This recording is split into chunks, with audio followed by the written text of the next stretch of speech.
Olá, sejam todos bem-vindos, bem-vindas a mais um episódio do podcast Café com Fi. Esse episódio muito especial, já que é o último episódio dessa primeira temporada. Desde já gostaria muito de agradecer a todos os ouvintes dos mais de 12 países que escutaram esse podcast e também agradecer a cada um de vocês convidados que vieram aqui bater um papo comigo sobre esse tema tão gostoso que é fundos imobiliários, passando sua expertise, seus conhecimentos, para que mais pessoas aí possam entrar no mercado financeiro de uma maneira consciente e bem informada. E hoje o meu convidado é o Daniel Carareto, investidor desde 2008.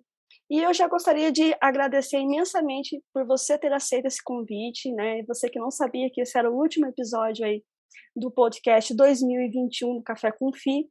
E eu já lanço a primeira pergunta. Daniel, como é que você começou a investir, já que você iniciou em 2008, e como é que você chegou aos fundos imobiliários? E Andréia, muito obrigado pelo convite. Me sinto honrado aí de ser o último a gravar esse podcast de 2021. Tenho certeza que esse podcast já tem marcado a vida de muitas pessoas, como você mesmo disse, 12 países aí, não é para qualquer um. E a minha história com investimentos começou, como você bem disse, em 2008. Eu tinha acabado de entrar na faculdade de administração e comecei a receber ali uma bolsa de iniciação científica de R$ 200. E a minha mãe ali, quando viu eu ganhando aquele dinheiro, a primeira coisa que ela fez, falou assim, vamos criar uma conta num banco para você poder ali guardar esse dinheiro, né?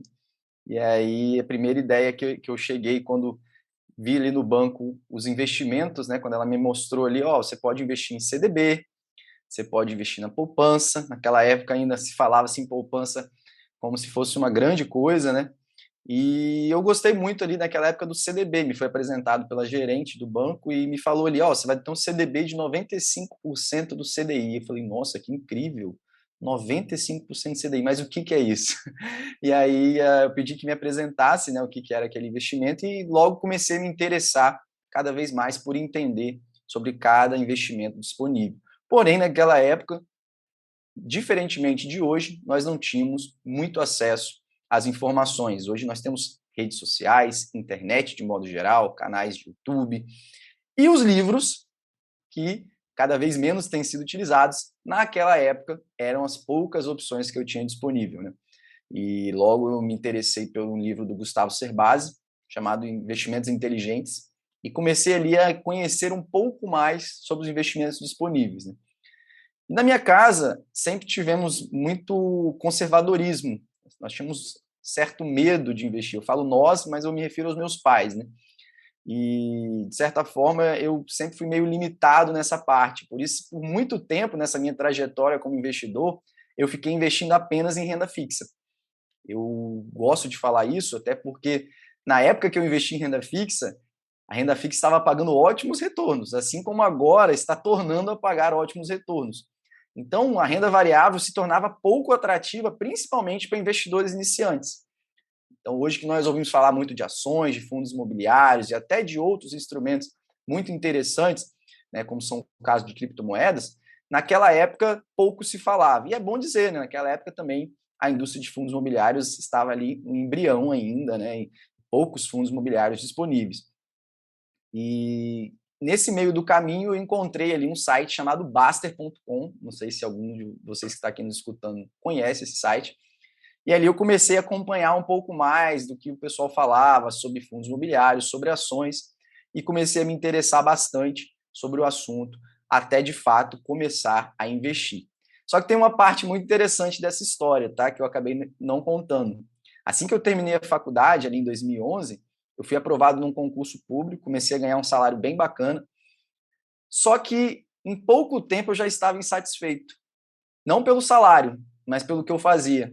Eu me sentia, de certa forma, não vou dizer inútil, mas assim, fazendo algo que eu não gostava. E nessa trajetória também eu comecei a buscar o que nós chamamos de independência financeira, numa pegada muito mais especialista, podemos assim dizer, que é a metodologia FIRE, FIRE, que é Financial Independence with Retirement Early.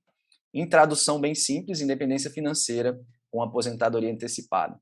E cabe dizer que eu tinha 20 anos nessa época, quando eu comecei a me interessar por aposentadoria antecipada, então bem novo, e já comecei a buscar ali formas de alcançar a independência financeira para não ter mais que trabalhar e poder, assim, viver dos meus investimentos. E nesse cenário, os fundos imobiliários surgiram.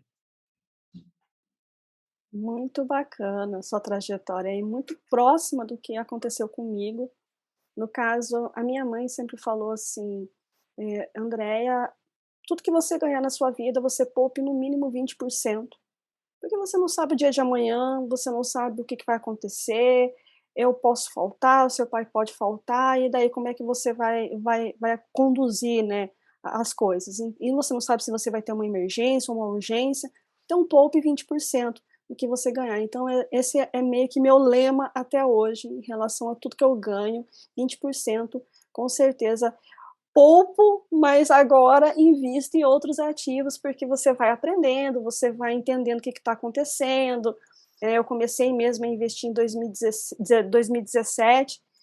Você começou por um livro e eu comecei de uma maneira bem inusitada, que eu estava buscando um vídeo no YouTube e de repente apareceu um anúncio do Primo Rico, e ali, consequentemente, eu me interessei e falei: "Nossa, existe um universo fora da poupança", né, porque eu ainda não conhecia CDBs, não conhecia esses outros produtos. Eu simplesmente o meu dinheiro que eu ganhava, eu poupava, colocava na poupança, que era algo extremamente popular e é popular até hoje, né. E aí eu fui me interessando pelo assunto, me recordava de muitas coisas que eu tinha ouvido falar na faculdade. Eu sou formada em economia também, né, dentre outros cursos que eu acabei fazendo ao longo do tempo, e fui me aprofundando, fui me interessando, fui interagindo. Aí conheci a Natália Arcuri, aí que eu fui conhecer o Gustavo Cerbasi, tudo através dos vídeos no YouTube, dos bate-papos que ela fazia. E aí, realmente, fui me interagindo mais, aí abri a conta na corretora, aí passei um pouquinho do dinheiro da poupança para a corretora, daí voltei da corretora para a poupança para ver se o dinheiro não sumia no meio do caminho. E aí, realmente, falei: "Não, esse negócio é sério, isso realmente é interessante, faz com que você, eh, conduza o teu dinheiro, os juros compostos trabalhar por você, né, ou seja, fazer o dinheiro trabalhar por você". E aí comecei indo de produto em renda fixa, em produto em renda fixa, tirando CRI, CRA e debêntures, que esses eu achava um pouco mais arriscado, então não cheguei a investir, mas sabia da existência, sabia o que era.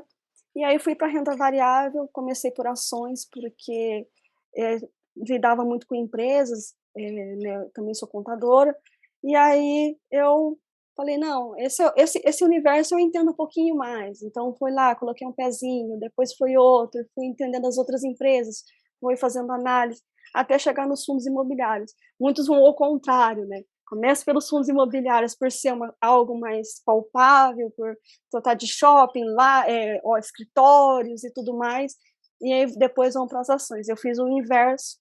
Quando eu cheguei nos fundos imobiliários, eu descobri algo impressionante, que você poderia investir lá fora, que existiam os REITs, que eram os primos ou pais dos fundos imobiliários, cada um chama de um jeito, e aí eu expandi os meus investimentos pelo mundo, né, vamos dizer assim. Mas muito bacana a sua trajetória, Daniel, e é muito próxima também. Pode falar.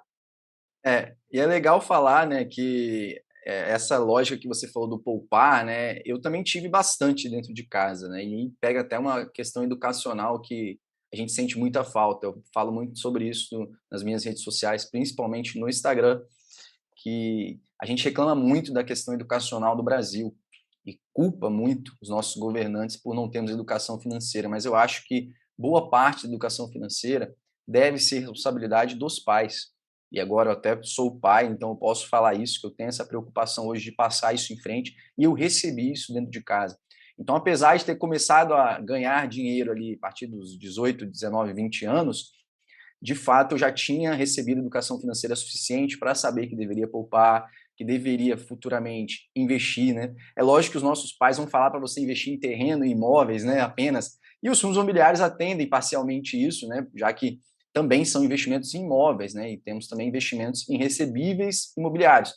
Mas, ao meu ver, existem outras opções também, como você mesmo disse, né? Eu também comecei por ações, não comecei por fundos imobiliários na renda variável, e, logicamente, formado em administração, empresas sempre fizeram parte da minha forma de trabalhar e de entender a vida, então eu sempre gostei muito dessa linha, e hoje isso facilita muito para eu conseguir explicar para as pessoas por que investir em ações, né? Mas quando também descobri os fundos imobiliários, dentro dessa perspectiva de independência financeira que eu acabei de falar, e dentro das fases que existem na independência financeira, eu me vi realmente bastante incentivado a investir em fundos imobiliários, principalmente pela capacidade de geração de renda passiva, mas não só isso, porque se a gente puxar nos últimos anos, a gente vê que pelo índice FIX foi até maior a rentabilidade do que o próprio índice Bovespa em alguns anos e também em alguns anos acumulados.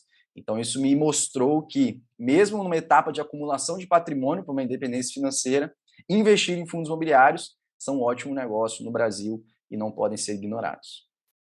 Exatamente. Puxando esse gancho um pouquinho, que ano que você começou a investir? Se você é um filho da alta ou você é um filho da porque muitos falam, né: "Ah, eu sou filha da alta", porque foi ali em 2019 que realmente deu aquele boom, né, aí em 2020 aconteceu tudo que aconteceu, a gente não imaginava que iríamos passar e ainda estamos, né, com as consequências, de tudo que aconteceu em 2020. Mas você é filho da alta ou você é filho da baixa?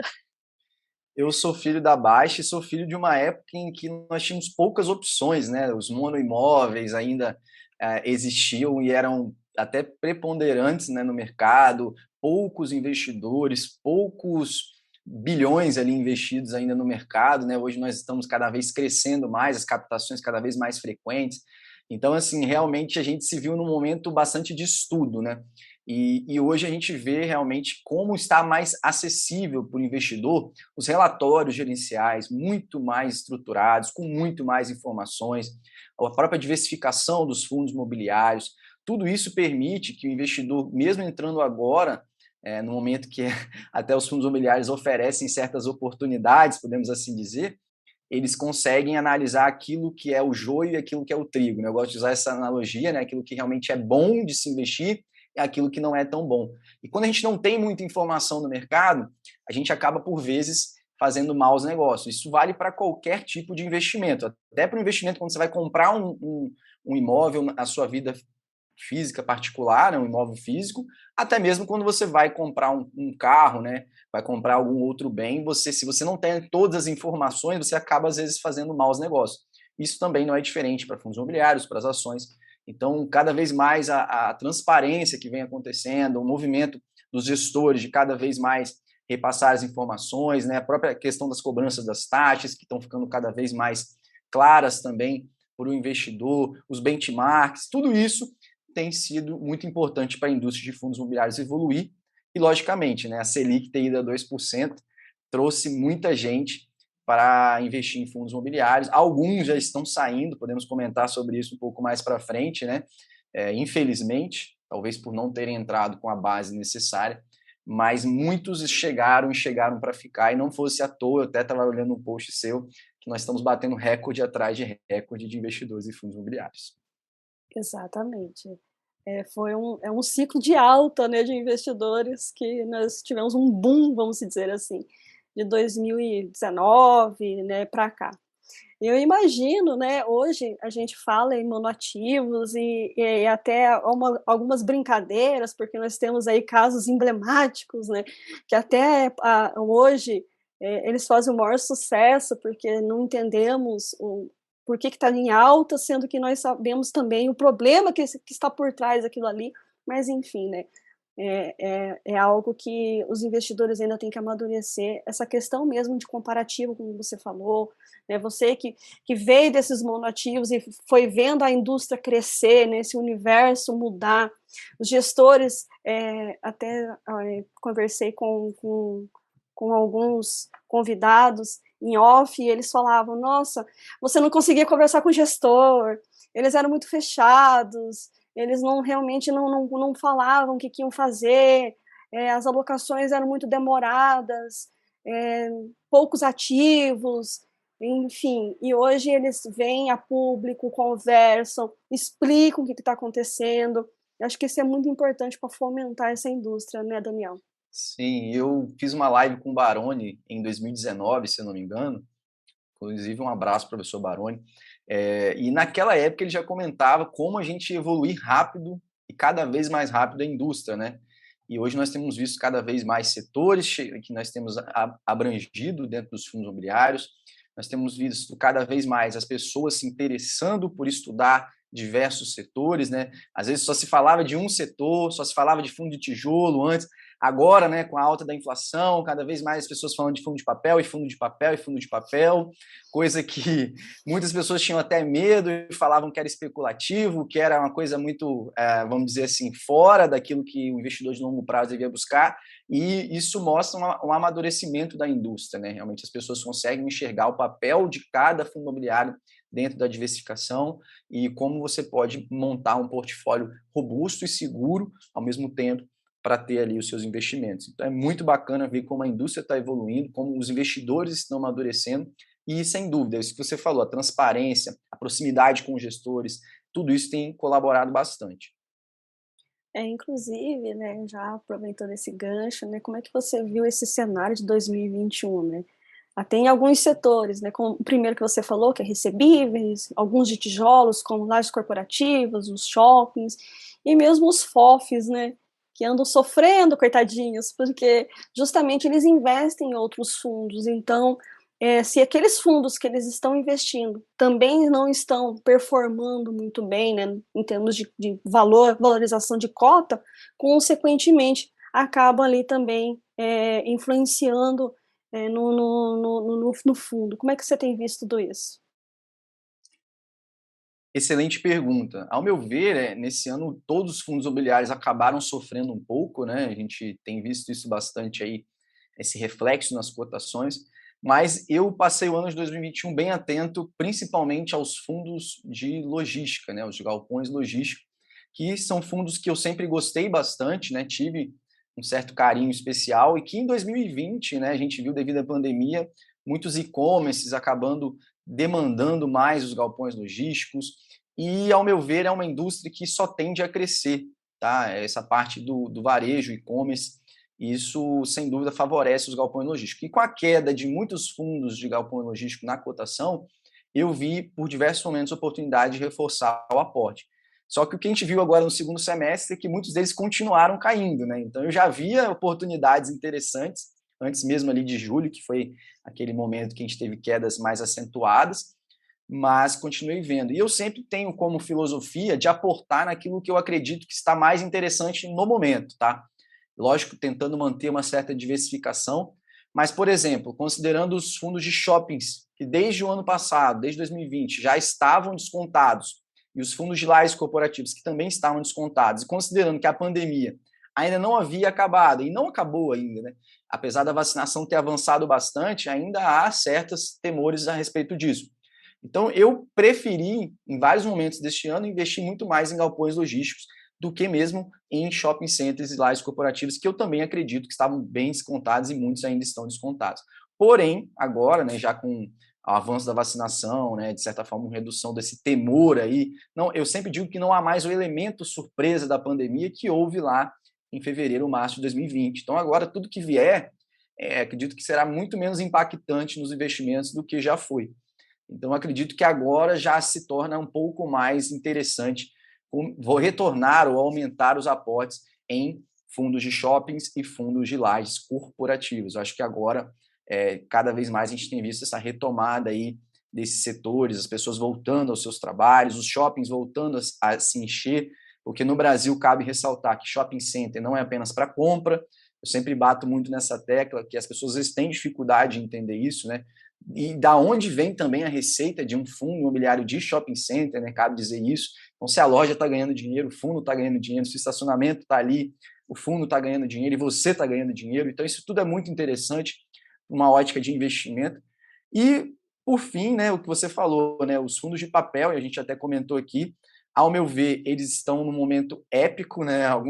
Vários pagando aí acima de 1,2% ao mês, então realmente é de se considerar. Porém, a gente tem que ter muita atenção devido ao ciclo de alta da Selic, que já está aí vamos dizer assim, já ultrapassou a metade, né? Devemos chegar aí até 12,25, segundo informações do Copom, mas chegando ao fim de um ciclo de alta da Selic, ou uma possibilidade de redução de ciclo de alta pelo controle da inflação, alguns fundos de recebíveis tendem a também precificar isso. E para quem faz uma gestão ativa, já dando alguns conselhos aqui, né, seria interessante ficar atento para esse movimento aí, para quem sabe reduzir algum pouco a exposição em fundos de papel, caso seja o seu caso. Se você é um investidor de longo prazo, quer deixar tudo ali, também não tem problema, escolhendo bons fundos de papel, você vai estar bem servido, vai ter uma rentabilidade média super interessante. Agora, se você faz uma gestão ativa, vale a pena ficar de olho no que está acontecendo na macroeconomia e na forma como a política monetária brasileira está sendo conduzida. Sobre FOFs, eu já tenho uma opinião um pouco ácida, tá?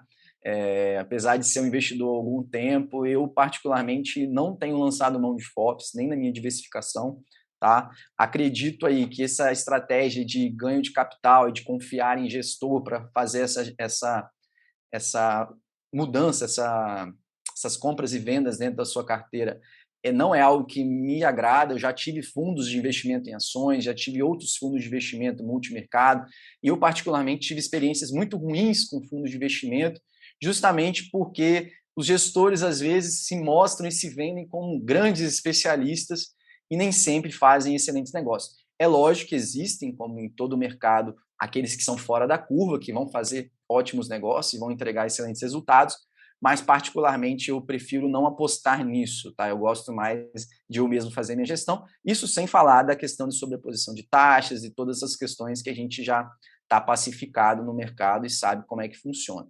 Então, essa é a minha opinião sobre os setores, e caso queira comentar também, gostaria de saber a sua, André. Então, vamos lá. Eu sou uma entusiasta também do setor de shopping, do setor de logística e do setor de lajes corporativas. Por quê? Primeiro, nos de shoppings, é algo que brasileiro gosta, é algo cultural, é algo que você se sente seguro, que você tem lazer, que você tem restaurante, enfim, você tem todo lazer ali, no ar-condicionado, tudo bonitinho, tudo seguro. Então, é algo cultural brasileiro e eu acho que isso não vai acabar. O que pode acontecer é uma modernização dessa forma de lazer, né? Ou mesmo a trazer outros elementos, como alguns já vêm trazendo educacional junto, enfim, trazendo outros aparatos para fomentar esse setor que é o setor de shopping. Lajes corporativas, apesar de nós termos essa flexibilização, apesar de nós tivemos que vir por um home office, apesar que home office é algo que faz parte da minha vida desde 2015, então já faz algum tempo que eu sei o que é um home office, mas nós precisamos ver pessoas, apesar da tecnologia estar nos proporcionando, e agradeço muito essa vantagem, né, de eu estar num estado, você estar em outro, e a gente poder fazer gravação desse podcast, mas a gente quer ver pessoas, a gente quer tomar um cafezinho, a gente quer conversar, a gente quer trocar uma ideia, e que a tecnologia ela acaba esfriando esses laços, né? Então, com lajes corporativas não é diferente. Nem todos tinham uma estrutura em casa, nem todos conseguiram conseguiram fazer uma dedicação exclusiva porque tinha familiares dentro de casa, porque tinha filhos, enfim, não fomos todos pegos de surpresa, né? Então, consequentemente, os escritórios eles não vão acabar. O que pode acontecer é uma flexibilização no sentido de que 3 dias, 4 dias em escritório, ou uma fomentação de um novo estilo, como os coworkings, como 2 dias em casa, ou no coworking, ou realmente no escritório, um escritório mais, né, formal. Então, consequentemente, eu acredito ainda muito nesse setor, eu acho que tem tudo ainda para acontecer. Pode ser uma modernização também que venha a respeito desse setor, né, nesse sentido de formar mais coworkers em vez de um escritório muito grande, né, diminui um pouco por conta dessa flexibilização, mas acabar não vai. O setor de logística deu esse boom por conta do e-commerce e ainda tem muito a acontecer, tem muito ainda a se explorar pelo Brasil. muitos galpões, né, em lugares mais estratégicos, saindo um pouco desse eixo São Paulo, Rio, extrema ali em Minas Gerais, e indo para outros estados, até para agilizar, né, esse e-commerce, né, entregar mais rápido, as coisas acontecerem, né, tem alguns varejos aí que desejam entrega no mesmo dia, e para isso vai precisar de galpões em lugares mais estratégicos para que isso possa ocorrer, não só nesse eixo Rio-São Paulo, mas também em outros estados brasileiros. FOFs, eu acredito que eles são interessantes quando você é iniciante, quando você realmente está ali e não entende muito o que está acontecendo, então você vai ler o relatório gerencial de um FOF, você vai delegar por um tempo até você compreender esse racional de como escolher, o que escolher, como fazer seu checklist, como realmente você fazer essas escolhas, sempre lembrando de não fazer só pelo dividend yield, para não ocorrerem alguns erros, como a gente começou esse bate-papo falando de alguns monoativos aí que performam muito bem, a gente sabendo do problema que tem por trás dele, que daqui para 2022 a coisa vai mudar, ou outros que você acabou entrando porque era determinado e você não entendia que ele tinha um prazo específico, enfim. Vamos entrar nesse mérito, né?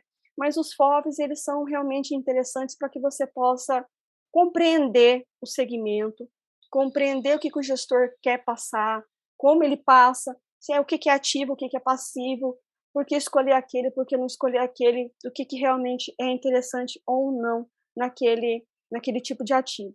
E os recebíveis, como você falou, esse ano foi um boom por conta da taxa Selic, né? Então taxa Selic, por causa do IGPM também, que deu aquele boom, então muitos acabaram surfando nessa onda explosiva, mas o IGPM a gente sabe que ele não se sustenta ao longo do tempo. Quem realmente é mais estável em termos de indexador é o IPCA, que ele realmente acompanha.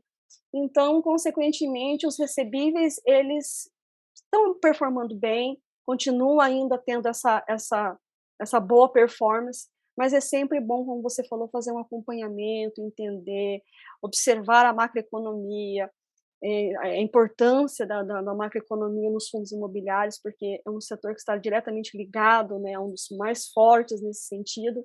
Então, é importante você fazer esse acompanhamento para que você possa escolher os fundos ou mantê-los, né, conforme seja a sua estratégia. Pode falar, Daniel. E a minha vontade, assim, de comentar aqui também é sobre a questão do valor patrimonial de alguns fundos que, durante a pandemia, né, a gente viu muitos fundos abaixo ali do seu valor patrimonial, né, do seu portfólio. E, ao meu ver, esses imóveis, na verdade, eles sequer foram reajustados aí por volta dos últimos 2 anos, né, assim, no sentido do seu valor patrimonial.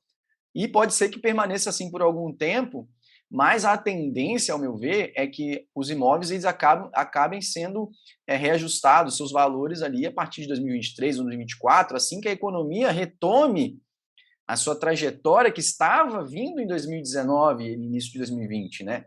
Cabe ressaltar que em janeiro de 2020 a gente teve o pico ali do IFIX ali, né? Os fundos imobiliários estavam esticadíssimos, né? Eu, inclusive, ouvi algumas pessoas, amigos, investidores, falando assim: eu não estou investindo em fundo imobiliário, porque eu não estou achando nada num patamar de preço aceitável, naquela época, em janeiro de 2020. E aí veio a pandemia e vários aí voltaram a preços mais convidativos. Então, ao meu ver, quem comprar hoje, Andréia, dificilmente tem risco de perder dinheiro. Não é nenhum tipo de recomendação, é sempre bom de falar isso, né?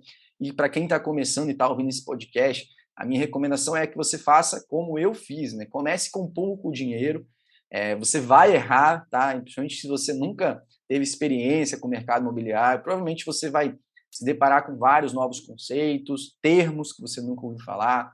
Quando você for ler um relatório gerencial de um fundo imobiliário, você ainda vai estranhar, mas logo isso vai se tornando parte do seu dia a dia, você vai conseguir decifrar muito mais facilmente a estrutura de um relatório, aonde você tem que ir, o que você quer buscar, aquilo que é mais importante para você.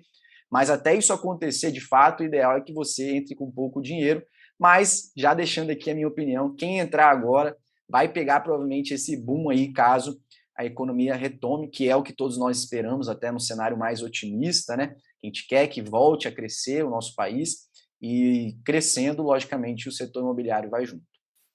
Exatamente, é um setor que ele acompanha muito, né, a questão de aumento da economia, né, aumento do PIB, consequentemente ele surfa muito bem. E também é o último, né, que ele é impactado, mas quando ele é impactado de uma maneira bem forte. Exatamente esse ponto aí, muito bem lembrado, Daniel. Mas aí nós temos, 2 situações aqui, 2 pontos para falar, né. Como você disse, né, você que vem do início ali, né, quando os fundos imobiliários estavam começando a engatinhar, como é que você tem visto alguns setores inovadores, né, como nós temos aí o agro, o próprio Fiagro, o que que você tem visto a respeito, né? Eh, Já deixo de antemão que eu também não sou investidora desses setores, por conta de eu ainda não saber a aprovação da tese, mas que a tese é muito interessante, né, e como é que é o seu ponto de vista de trazer essa inovação, né, nos fundos imobiliários. Excelente pergunta. Eu acredito que o agronegócio no Brasil sempre foi um ótimo negócio, né, podemos dizer, né. O agro realmente sempre trouxe muita rentabilidade para quem investe, é um dos grandes movimentadores do PIB e, sem dúvida, uma das atividades mais promissoras que nós temos no nosso país. Mas em relação aos FIIs de agronegócio e ao Fiagro, hoje eu vejo eles muito mais parecidos com os fundos de recebíveis, os fundos de papel. E hoje eles têm pegado muito mais uma linha de financiar os produtores do que, de fato, investir em imóveis ou terrenos, podemos assim dizer, em terras, de fato, que vão trabalhar com isso. Então, geralmente, ou eles financiam os produtores, ou eles vão ali dar a terra e vão recomprando de volta, como se fosse um CRI, sendo amortizado ali ao longo do tempo. Então, ainda está muito incipiente e imaturo, eu diria, esse tipo de fundo imobiliário. Eu acredito que vai evoluir muito. E tem uma pegada que eu acabo sempre trazendo para mim, para todo tipo de investimento, não só para fundo imobiliário. Eu prefiro não investir naquilo que eu não entendo. Não no início, pelo menos, sabe?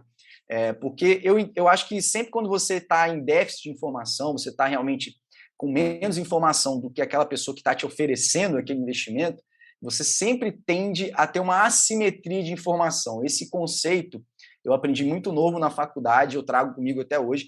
Quando há assimetria de informação, a chance de você ou pagar caro em algo, né, ou até mesmo comprar errado, algo que você não deveria comprar, né, é muito grande. Então eu prefiro geralmente ficar de fora dessas coisas novas, pelo menos no início.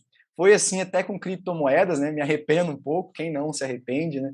Quem tivesse comprado lá em 2010 ou mesmo em 2015, né? Eu já era investidor nessa época. Alguns amigos meus já tinham criptomoedas, alguns deles estão milionários hoje, estão rindo à toa. Outros venderam no meio do caminho e se arrependem, né? Mas, enfim, quem investe no começo tem esse risco de realmente ter uma valorização muito expressiva, mas também tem esse outro risco de perder o dinheiro. Então, caso você queira entrar nesse tipo de ativo sem ter o conhecimento, assim como eu, a minha sugestão é que você entre aos poucos e com pouco dinheiro, percentual menor do seu patrimônio, da sua carteira de fundo imobiliário, para que você realmente conheça e não aposte todas as suas fichas nisso sem ter a informação. Quanto ao Fiagro, eu vejo assim que já foram feitas captações milionárias, aí, multimilionárias, e que hoje a gente não tem pessoas suficientes para analisar isso ainda, tá? O pessoal ainda está realmente se capacitando para falar disso. Então está crescendo mais rápido até do que a capacidade do mercado de analisar os Fiagros. Então é mais uma vez um ponto da gente ter atenção, certa cautela, mas eu vejo sim com a atividade do agronegócio como algo muito promissor no país e sem dúvida pode trazer grandes retornos aí nessa pegada dos fundos imobiliários, principalmente com a evolução dos fundos ao longo do tempo. Concordo contigo, porque tudo aquilo que você não tem um histórico, tudo aquilo que você não consegue, visualizar se provou, se não se provou, como é que foi o gestor, enfrentou uma crise, não enfrentou, o que que ele fez, o que que ele deixou de fazer, qual que é o cenário. fica, como você falou, fica essa assimetria de informação e você acaba brilhando os olhos mais do que realmente aquilo ali é, porque ele vai te vender da melhor maneira possível, né? Ele vai vender a tese dele como aquilo que realmente vai revolucionar. Basta você entender que se vai realmente se provar ou não ao longo do tempo. Então, realmente, quando eu não entendo, e mesmo eu morando numa região extremamente agrícola, extremamente de agroindústria, né, que é no interior do Paraná, eu ainda fico receosa, mesmo entendendo como é que é a sistemática e tudo mais, eu ainda fico receosa, porque eu não sei se essa tese realmente vai acontecer de fato, vai trazer realmente resultados. Nós temos aí um fundo, um fundo imobiliário do agro, que realmente ele está começando a performar interessante, mas é novo, então como é que realmente eu vou saber se ele vai acontecer ou não? Então, o tempo dirá. O que é interessante é você acompanhar, né? Seja aqueles fundos que você já investe e mais ainda aqueles que você não entende que você está pretendendo ali investir. E fiado, como você falou, captações milionárias, realmente está vindo com tudo, mas também a gente não sabe se essa tese vai se provar, a gente não sabe o que vai acontecer. Há muitas dúvidas, né? Gerou-se um cenário de dúvidas a respeito do que realmente eles vão fazer, o que eles não vão fazer, o que realmente eles vislumbram para o médio e longo prazo. Então, acompanhe, pessoal. É melhor você observar, ou como o Daniel falou, ir aos pouquinhos, colocando um pezinho só, né, na água, naquela água rasa, e não ir para águas mais profundas, porque você pode se afogar no meio do caminho. Então, realmente é interessante esse ponto de vista aí do Daniel, e eu concordo plenamente contigo. Daniel, vamos para outros 2 setores, né, educacional e hotéis. Esses 2 também eles foram muito impactados com a pandemia, né. Como a gente falou, assim como os lajes corporativos, muitos tiveram que estudar de casa, e os hotéis não tiveram uma demanda muito grande, até por conta de lockdown, não poder sair, não poder viajar. Como é que você vê esses dois segmentos para não só no que aconteceu, mas como é que você, se você vislumbra algo para um futuro, né? Até teve uma conversa de um gestor, né, uma live com um gestor, em que ele fez uma perspectiva de que 2 anos e pouco, é que realmente as coisas vão começar a voltar. Qual que é a sua visão a respeito disso? Eu considero, para essa análise, a mesma perspectiva que eu uso para analisar ações, porque esses 2 segmentos que você bem citou, o educacional e o de hotéis, eles estão relacionados a 2 segmentos que a gente também tem na Bolsa de Valores, né? Que é o próprio educacional e também o de turismo, que está intimamente ligado ao segmento, o setor de hotéis. Então, a gente tem que realmente trazer essa perspectiva. E eu sou um investidor que não gosta realmente do setor educacional e do setor de turismo. E eu tenho os meus motivos, né? Eu tenho até um vídeo sobre isso no YouTube, falando quais setores eu não invisto. E acredite, dentre os 3 que eu citei no vídeo, 2 são esses, o de turismo e o educacional. Na perspectiva do turismo, eu acho que é até mais fácil de explicar, vou começar por ele, né? A gente vê que o Brasil é um país que, apesar de ter inúmeras belezas naturais, sempre teve muitos riscos no setor de turismo, né? A gente teve já desastres naturais incontáveis, né? Os da Vale mesmo, recentemente umas manchas de óleo que apareceram nas praias do Nordeste, foram descendo até o Sudeste. E não bastasse isso, a questão das companhias aéreas, né, que a gente viu, eu não tenho essa informação exata, mas se eu não me engano, nós já tivemos a falência de 46 companhias aéreas no Brasil, tá? Essa informação cabe ser ali verificada, mas eu tive essa informação. E se você for olhar, isso é algo absurdo, né? Então você vê que é um setor, por si só, muito complicado. Ele é regulado demais, né? Nós temos ali várias regulações. A questão dos custos, que geralmente são em dólar, né? Falando mais do setor aéreo propriamente dito, mas que também tem correlação direta com o segmento de hotéis, né? Já que a pessoa viaja, geralmente acaba ficando no hotel, então está intimamente ligado. Setor aéreo mesmo, combustíveis em dólar, manutenção em dólar, preço das aeronaves em dólar, então tudo isso está ultimamente correlacionado. E o brasileiro tem uma relação um pouco estremecida com o dólar. A gente viu agora na pandemia como subiu bastante, e eu particularmente não tenho perspectiva muito otimista para o dólar, tá? Eu acho que ao longo dos anos eu vejo o dólar disparando cada vez mais, por eu ver o mercado norte-americano muito mais acelerado, muito mais aquecido, com crescimento maior, com inflação cada vez tende a ser mais controlada. No momento não está controlada, mas tende a ser mais controlada aqui do Brasil. Então eu não vejo a perspectiva do real se valorizar frente ao dólar. Tá? É sempre uma perspectiva de desvalorização do real. Então, voltando, eu acredito que isso são fatores que me tiram o interesse de investir neste setor de turismo e, por conseguinte, no segmento de hotéis. Então, é um tipo de fundo imobiliário que eu acredito que carrega consigo um risco muito maior e, geralmente, eu vou preferir ficar de fora. E o educacional, voltando à perspectiva de ações, eu vejo que o modelo educacional brasileiro está mudando bastante. E eu falo brasileiro, mas não só o brasileiro. Eu acho que no mundo inteiro, cada vez mais, os cursos livres, né? E a internet tem acelerado cada vez mais isso. Você mesmo disse que aprendeu a investir muita coisa de fundo imobiliário em YouTube. Hoje nós temos inúmeros cursos que são ofertados por especialistas. E o modelo tradicional, ao meu ver, já está em declínio há alguns anos e tende a se intensificar esse declínio. Então, eu não gosto muito dessa perspectiva de investir em setor educacional, não é algo que me chama atenção, não invisto em nenhuma empresa do setor educacional em ações, e eu trago essa mesma pegada para fundos imobiliários. É lógico que nós somos seduzidos pelos contratos atípicos, né, na maioria dos fundos educacionais, né, só que a gente tem que lembrar, né, quem paga a conta, no final das contas, é uma empresa. Né, quem está alugando ali aquele imóvel é uma empresa. Então, se você tem uma perspectiva negativa para aquela empresa que está alugando o imóvel, isso vai se trazer também para o resultado do fundo imobiliário. Não adianta a gente fechar os olhos. E por mais que você não tenha comentado, eu já vejo uma outra perspectiva muito bacana, um crescimento muito legal de um outro segmento aí, que é o de varejo aí. Os fundos imobiliários de varejo, eles têm chegado para ficar, né? Nós tivemos o caso aí do HGRU, que cada vez mais tem melhorado.